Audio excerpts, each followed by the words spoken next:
we share together. I would like to pray, and then we shall begin. Those who will join us along the way will do so. So let us pray. Our Father and our God, we thank you. We are grateful for this moment that you've given us, that we may come together and, as iron sharpens iron, be the sharpener to each of us. As we share on authenticity, I pray that you shall be together with us. I thank you for each and everyone who have joined, and those who will join, and even those who will watch this video later. I commit them to you, and I pray that, dear Lord, you shall bless them. We thank you and we worship you. For this we pray in Jesus' mighty name. So thank you very much for those who have joined. I can see Steve, but I'm not sure that he's able to hear me. Thank you, Leah, for joining, and thank you, Reverend Kangede. And I know many more will join us as we proceed. Yeah, I can see Steve is connecting to audio, so I'm sure he will be able to get us clearly. Thank you very much. So we are talking about authenticity. And as I begin this webinar, I would like to ask one question, then give one story, and then we get to the content. The first question I would like to ask each and every one of us is, have you ever found yourself in a situation where you are lying? Lying not because you are speaking lies with your mouth, but because you are doing things or you are acting in a way to deceive the people that are watching you or are seeing you or are listening to you. And sometimes we have found ourselves there. I have found myself there, where for one reason or the other, you find that the way you talk, the amount of information you give, you may not necessarily be telling a lie, but you may find that you are mean, you are economical with the information you give, because you do not want the other person or the other parties to be able to fully understand who you are. So keep that, and as we move forward, we'll be able to review it. The second story is about the house where I live. I started constructing that house in the year 2011. And the year 2012, I constructed it and went in. If you visited me in 2012 and you visit me today and you are inside that house, most probably you would think that you are in a different house. As you look at what has been done, the finishing and everything, you might be tempted to think that you're in a different house. But the question that I would want us to go with, is it a different house or is it the same house that I went into in 2012? So as we think about authenticity, let those two questions linger, and I'll keep making reference to them. Why are we doing this webinar? Why are we doing this webinar? And like I said last week, my aim is to provoke people. And I want to provoke you. And when I capitalize you, I mean it. I mean it's you that I want to provoke to intentionally and authentically.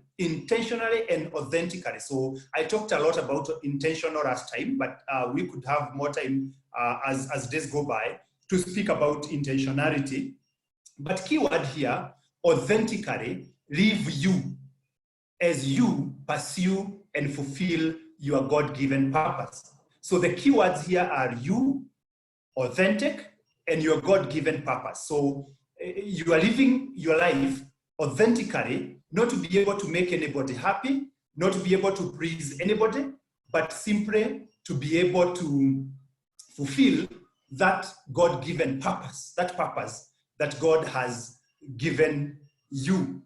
As we move ahead, we will look at the introduction. We'll look at an area that is very key in authenticity, which is self-discovery. After that, we will think about accepting and valuing you. Then we will look at unleashing you, releasing you from the leash.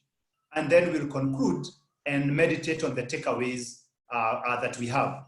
In case you have any questions or you have anything that you would like to say, feel free to write on the chat. If you point at the control, there is a place you can chat. Feel free to do that. Or you can touch on raise your hand, and I'll be able to see you, and I'll be able to ensure that I give you an opportunity. It may also be maybe because I'm not very clear. If I'm not very clear also, let me know. Let me know so that we are able to progress together. Let us now look at the introduction to authenticity. And authenticity is simply the quality of being authentic, And being authentic is that of undisputed origin, that which is not fake. So if we are looking at a person, we are saying this person is original. And if you would want to have a verse to go with our webinar today, Psalm 139, verse 13 to 16 is an ideal verse for that. That God created us fearfully and wonderfully, and the expectation is that we shall not be fake people. We shall be originals. We shall be the men and the women that God created. Another area that is very important as we look at authenticity is that it is the quality of saying what you mean and meaning what you say. That when you say something, people don't have to dig and try to know exactly what you are saying. You mean what you say, and you say what you mean. And that is very, very important. It's the quality of being sincere, where your words and your actions can be brought together and synchronized without any challenges. It is being true to self. And when you are true to self, you are subsequently true to others. You would ask me, is it possible for a person not to be true to themselves? And I will tell you, yes. It's possible not to only live a lie to other people, but also live a lie yourself, believing who you are not. The next thing that is very important is that it is the quality of being comfortable in your skin. There are people who live a life long of discomfort, that they are never comfortable with who exactly they are. But when we are talking about authenticity, we are saying this is a person who is comfortable in their skin. They therefore don't need to do anything. They're comfortable. Wherever they go, to whoever they're speaking to, they're comfortable in their skin. They're comfortable in their skin. Are very, very important. A few quotes here as we move forward. I'm an ardent follower of John C. Maxwell. And John C. Maxwell is a leadership coach. He equips leaders. And what he says is that in the days we are living in, he gives examples and says that before these times, people were after skills. People were after the quality of the person. People were after the things that you can do. But with the shifts that have taken place, he has been in this leadership equipping since 1974, I think. So that's quite a number of years. He says that now people are not looking for a perfect leader, but for an authentic leader. They're looking for a person who is true to themselves and true to the people that they are leading. And when he talks about authenticity, he says that it is possible that when you are authentic, you will have some shortfalls. But people are not looking for a perfect person who can do everything, a jack of all trades. No, they're looking for an authentic leader who is willing to be vulnerable and say that I can do this, but for this, I need somebody else who can do it. Kara Harris, the vice president of JP Morgan on Wall Street, is one lady that speaks a lot about authenticity. And I really love listening to her and hearing her speak, because she is one person who has very many facets. She is a born-again Christian.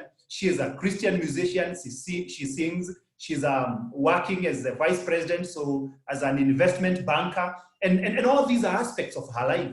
And she says, bring all the aspects to the table, for you never know which aspect will be liked by the people that you're meeting.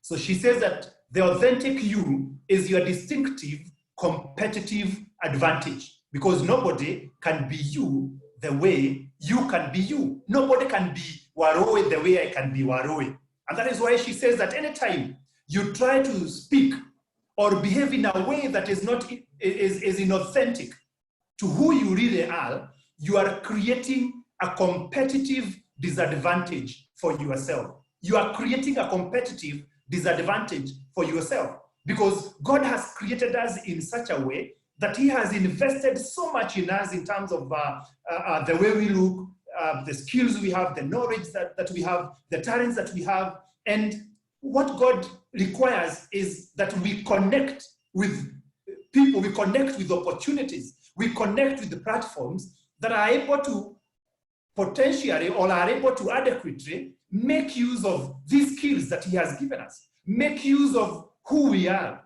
And therefore, when we act or speak or behave in a way that is inauthentic, what we are doing, we are creating a competitive disadvantage for ourselves. What will happen is that the environment or the things, the opportunities or the platforms that are supposed to connect to the qualities that we have, when we are authentic, will not be able to be utilized. And therefore, authenticity becomes very, very important if any of us is going to fulfill our God-given purpose. The next thing that is very important is from Professor Herminia Ibarra, who also speaks a lot about authenticity. She's a psychologist, and she says that authenticity is not being stubborn as you hold on to old and productive habits. Because some of us confuse authenticity with holding on to old and productive, saying, this is who I am, just accept me as I am or leave me. No, that is not what authenticity is. And as we move forward, I'll be introducing a concept called adaptive authenticity. Adaptive authenticity, that you can be able to adapt within a certain environment that you are in without being stubborn on unproductive habits. Let me give an example before I go to the next slide. Take, for example, you are a lecturer or a teacher. So you started learning and you never thought you'd become a teacher, but you have studied, you have your PhD now, and here you are a lecturer. And being a lecturer, you find that you are an introvert, you're introverted. So you're supposed to go to class and teach, make the class lively, ensure that the pupils and yourself enjoy, but you're introverted. You're a person who just want to keep themselves and not be able to go out. The question is, do you continue insisting on your introversion, on your state of being introverted, and continue having boring classes, continue having classes where students don't even enjoy having you as their lecturer?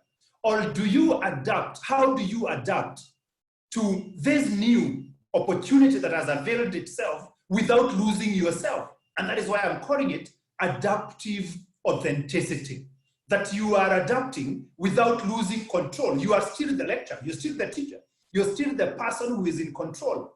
But can you get out of that cocoon, of that place where you feel like I am introverted, I can't walk around the class, I can't make a joke in class, is it possible to adapt to that new opportunity that God has created without losing you? Because that is the most important thing, that you must not lose you. You must not lose you. So would you be able to do that? And that is why I gave the example of a house, and I'll keep referring to it, that house has changed.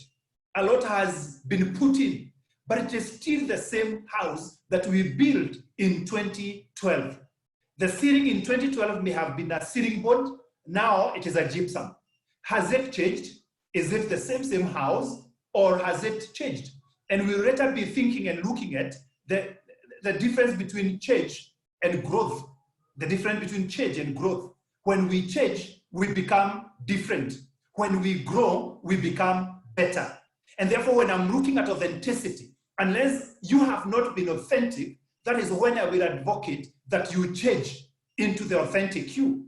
But if you are authentic, and what happens is that there is some areas of your authenticity that are creating a disadvantage for you in terms of opportunities and platforms that God has created, then what do you need to do? You don't need to change. You need to grow or improve.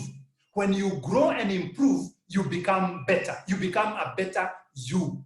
When you change, you become a different person. And therefore, my core is that we should grow. We should improve. We should become better us.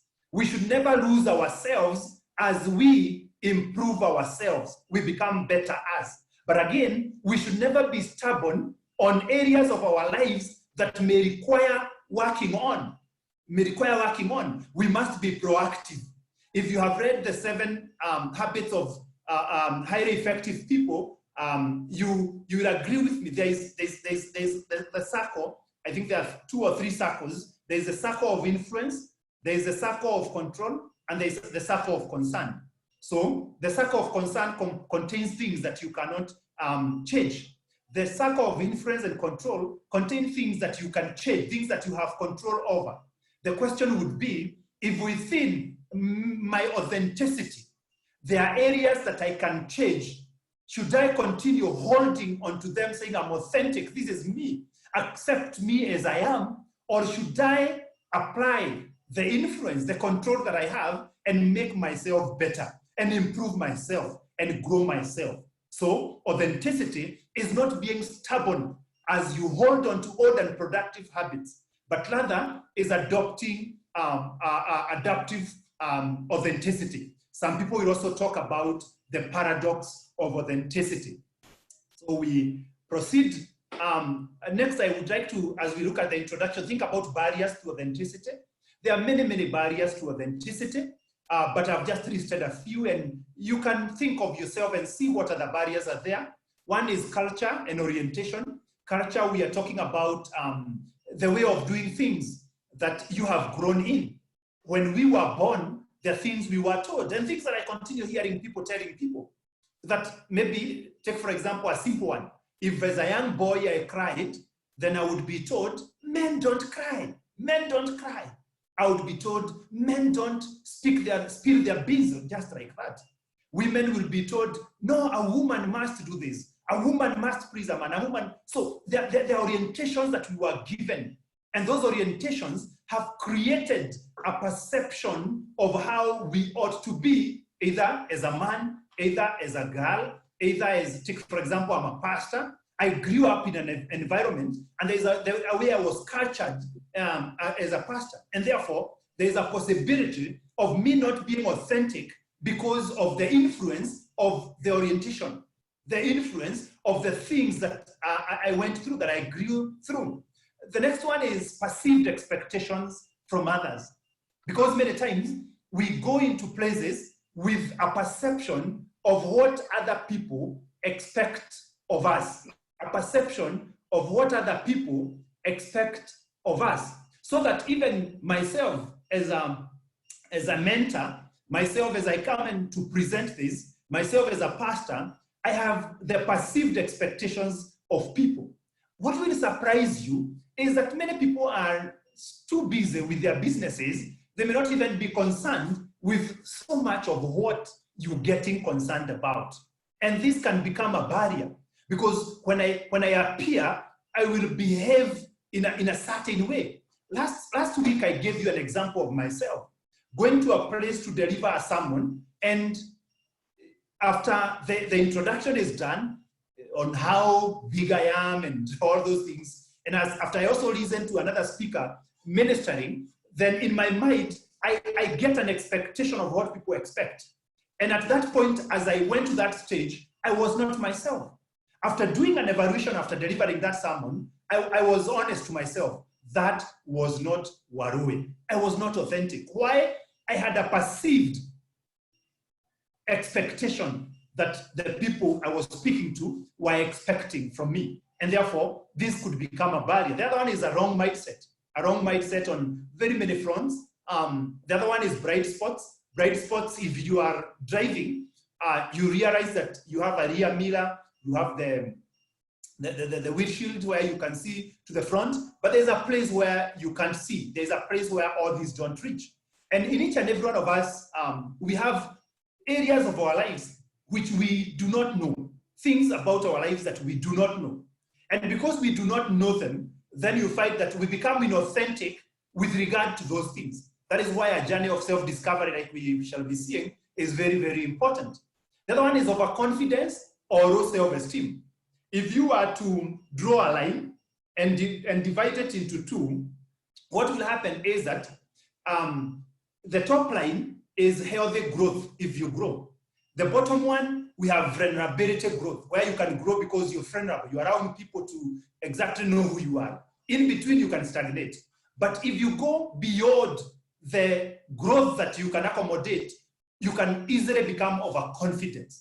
And overconfidence is just a perception of self that is beyond who you are. Or depending on certain things that people have said to you, the way you look at yourself, you may also have low self-esteem. And therefore, you would not take your rightful position in terms of authenticity. The other one is insecurity, and insecurity is brought about by many things. And why you become inauthentic is because you feel like by doing certain things, you have to buy your own security. Take, for example, you are insecure in your place of work, or you are insecure in your marriage, or you are insecure in a group of people, or in a network of relationships that you have. Then what happens is that to find security, you start acting in a way that is not you. You start acting towards your colleagues, towards your boss, in a way that is not you. Because you feel like if you're vulnerable, if you reveal who you are, you might lose that relationship. You might lose that husband. You might lose that wife or prospective wife or husband, or you might lose that job. And therefore, because of that insecurity, you become inauthentic. The other one is fear. Fear is something that can really hold people and prevent them from being authentic, and self-doubt, when you really doubt yourself. So you try to do things that basically are not authentic. After that, let us now think about self-discovery. And when I talk about self-discovery, I'm talking about self-awareness.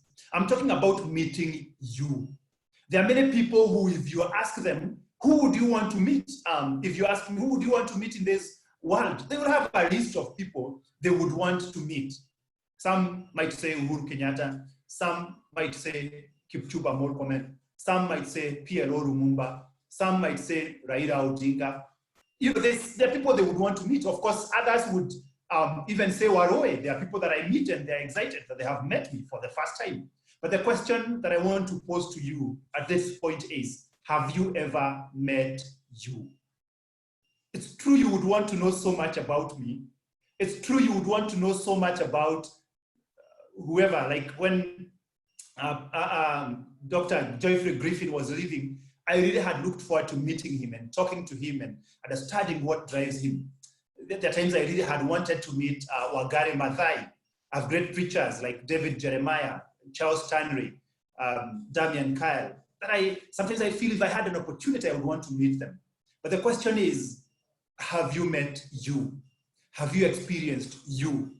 Have you had an opportunity to know exactly who you are?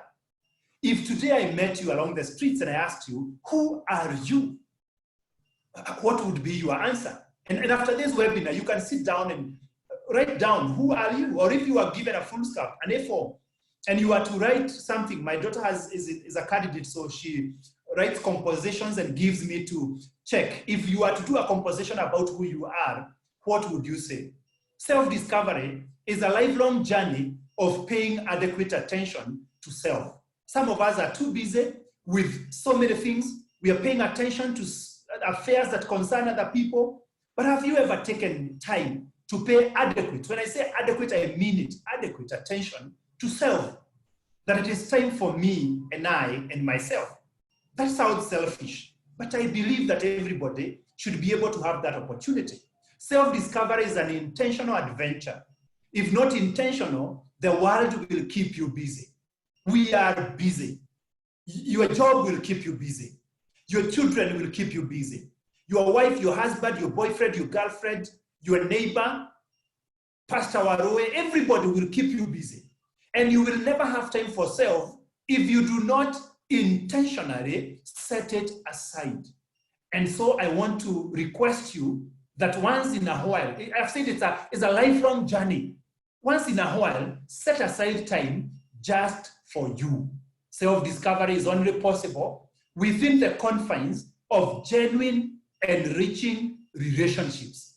Genuine, enriching relationships. And next week, God willing, I'll bring some guests on the webinar next week on Tuesday, and we will be looking at relationships. because I believe that relationships are very important and very key in the accomplishment of our God-given purpose. But I also believe that why most people have never been able to fulfill their God-given purpose is because of relationships. And therefore, it is very important for you to understand what relationships should I have. And the two keywords here is genuine and enriching. Genuine, enriching, genuine relationships that are adding value to you. You know, it is in these relationships that our bright spots can be seen. It is in these relationships that we can be able to do a productive personal life audit. So you cannot be able to self-discover in a lonely place. Sometimes you have to be alone, but you also need genuine and enriching relationships. Most of the things that I have been able to discover about myself and I have been able to do, including what I'm doing now, are things that have been discovered within the confines of genuine and enriching relationships. Issues of mentorship, issues of authorship, writing books and publishing. These are things that were only discovered within the confines of genuine and enriching relationships. So don't be alone, and don't miss next week as we look at relationships. The other thing that I want to say about self-discovery is that until you lock a lower stage of self-discovery, the next stage remains locked. So take timely decisions and actions. So what happens is that we grow in levels and growth, and I hope we will also get time sometimes to speak about personal growth. It's something that I'm very passionate about. And growth, John C. Maxwell says that growth is the only guarantee that tomorrow is going to be a better day. He has written a book entitled Leader Shifts, shifts that every leader must make. And he says one of the shifts is to shift from being goal-oriented to being growth-oriented. That I'm not chasing goals alone, but I am desiring to grow. I'm not helping people, because what happens is that if you chase goals, that's an event. Once you achieve that goal, you celebrate. But if you go after growth, what happens is that every day is a day of advancement. And therefore, as we grow, we also grow in our self-discovery.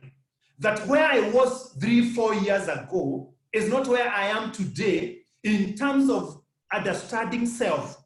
And therefore, you need to unlock lower levels of self-discovery for you to be like, I had to unlock the area of writing, that I can be a good writer, I can be an author. For me to be able to get to the level of publishing for people, something that I'm getting into now, I had to unlock the lower level of writing myself, being able to write. And therefore, you keep advancing, you keep growing. And therefore, when you unlock a lower level, then that is how you are able to go to the next level. And so, if you delay in unlocking a lower level, you are delaying so many other levels. And that is the reason why you need to be very proactive in self-discovery, in just asking yourself, who are you? And there are certain things that you need to look at as you go through the journey of self-discovery. I've just put 4 here, but you can think about more. One is physical attributes. It's important for you to know yourself physically. It's amazing that every time that you are filling forms and they require your height, they require your weight, they require what, you have to go looking for something to. But what happens is that when you really don't know who you are physically, you can easily get ambushed. Let me give you my story. I was in Form 2, and I've given this story before. I was in Form 2, and I was passing through a place near the school tap. And and one of the big boys looked at me, and they told me in vernacular, this is the reason why you will never grow fat. In vernacular, it sounds very bad. And at that point, I got surprised. I all along thought that I was this big man. I had a big body. And then somebody tells me, this is why you'll never have a big body. That thing came to me as an ambush. The impact it had on me stayed on me until I was working. So I went through high school, with self-esteem issues because of that statement. I went through the university with self-esteem issues because of that thing, and I started working. And only after 3-4 years, maybe 2-3 years of working, when I started taking a journey of self-discovery, that I was able to deal with that. That I could never leave my desk without my jacket. It was eating me from inside. What I think is that if I was self-aware, if I knew that I was not a very big boy, I was this slim, slender boy. Slim, I was small, but I didn't know that because I hadn't taken a journey of self-discovery. If this statement was said to me when I was self-aware, it would not have caught me unawares. So, because sometimes you may wonder physical attributes, for what reason? No, it's important for you to know that this is who I am, this is how big I am, these are my pillows, I'm dark, I'm light. So if somebody comes and tells you, look at how dark you are, you just look like charcoal. You know, you will take it because you know he's not surprising you. So it's important. The other one is temperament. Temperament. And that is, this is quite emotional. It rests at our emotional bit. It's important for you to know. And there's a lot that has been written on temperaments. Whether you look at the four, the sanguine, the phlegmatic, the choleric, and the melancholy, whether you're looking at the animals, the cheetah, the lion, the eagle, whether you're looking at the colors, the red, the yellow, there are many ways of looking at your temperament. And it is good to take a test of your temperament. And when you take a test of temperament, or you even allow your colleagues to, or your friends, I said it is within the confines of genuine and enriching relationships, to just help you know who you are. You are able to be in control. You are able to be authentic. You know exactly, this is me, this is me. And therefore, I'll be authentic. The next one is what I call a gold mine. I emphasize this too much. And you'll find I talk about the gold mine a lot because I believe each and every one of us is a gold mine. But you can never make good use of the gold that is underneath if you don't discover that. Why some of us allow even people to play around with us and to put us where we don't belong is because we've never discovered the gold mine that we are. Why many of us are chasing things that we should not be chasing? We still have not discovered our purpose. We are still chasing things that we think are our purpose, but getting no fulfillment. It's because we've never discovered the gold mine that we are. And I said this is a lifelong journey. Every day, I discover something new that I can do. Every day, if there's somebody who yearns to every day discover new things that they can do, it is me. It is me. That last year, I may not have thought that I can do such a webinar. But through the journey of self-discovery, I've realized this is something that I can do. There is value. I can become significant. There's value that I can add in people's lives.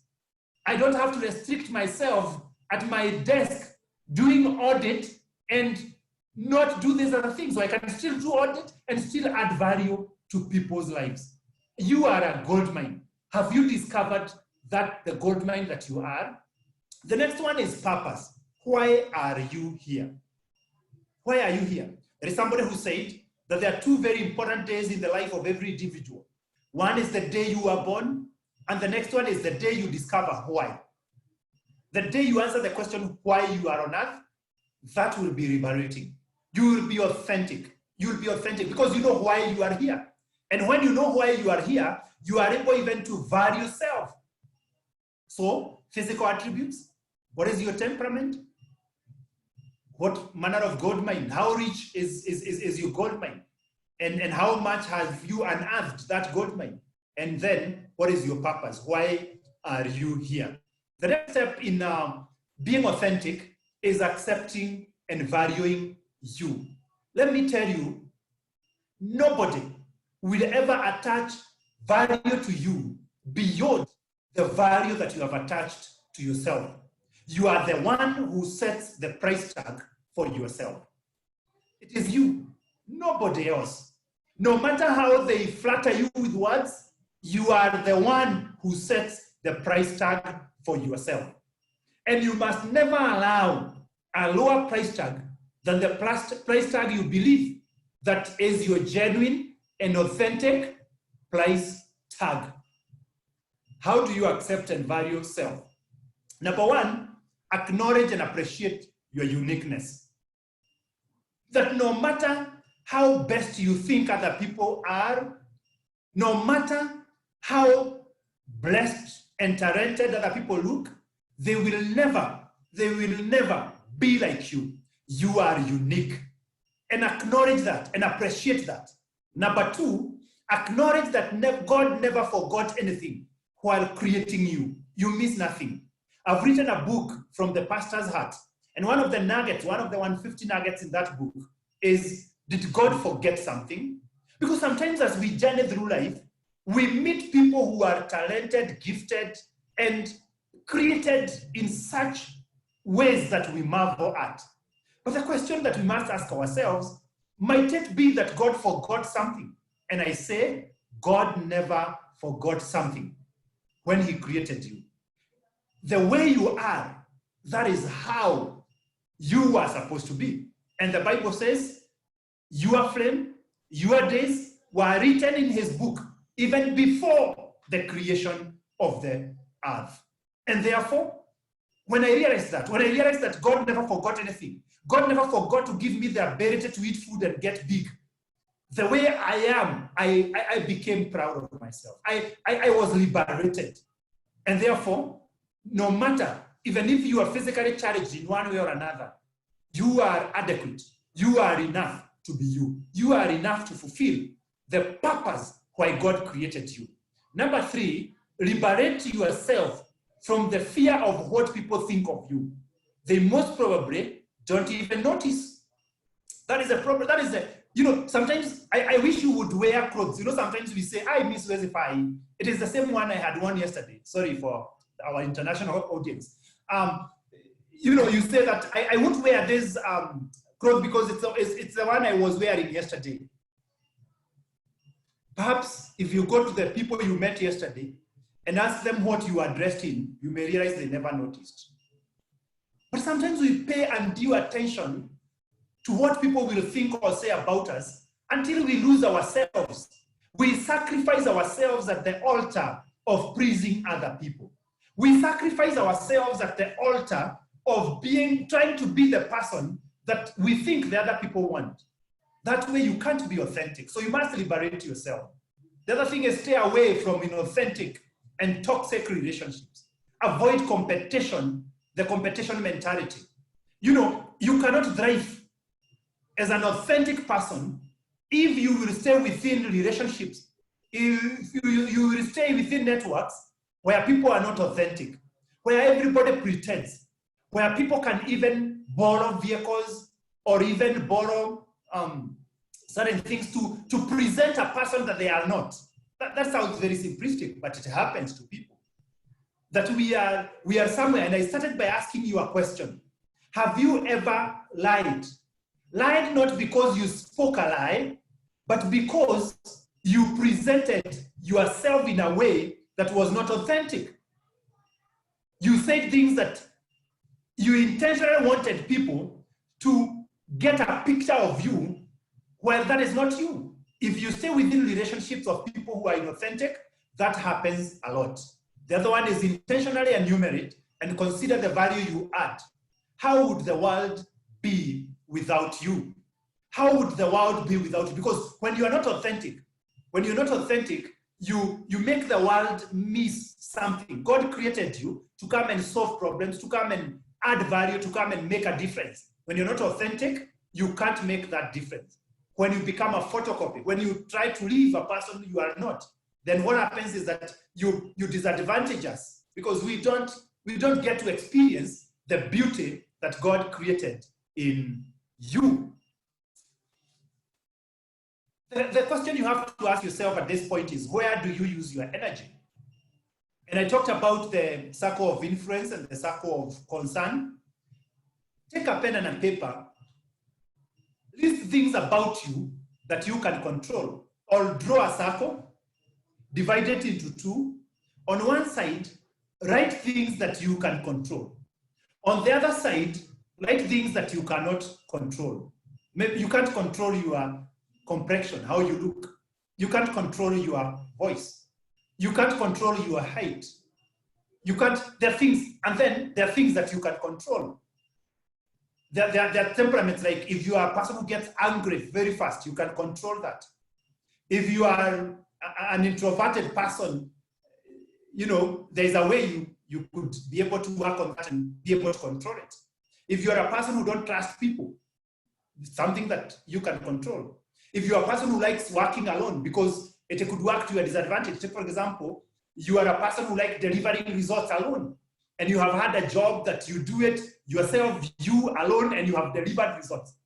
But because of that, you have grown to a level where you are now a team leader because you have performed so well at that level of being able to do it by yourself, but now you have become a team leader.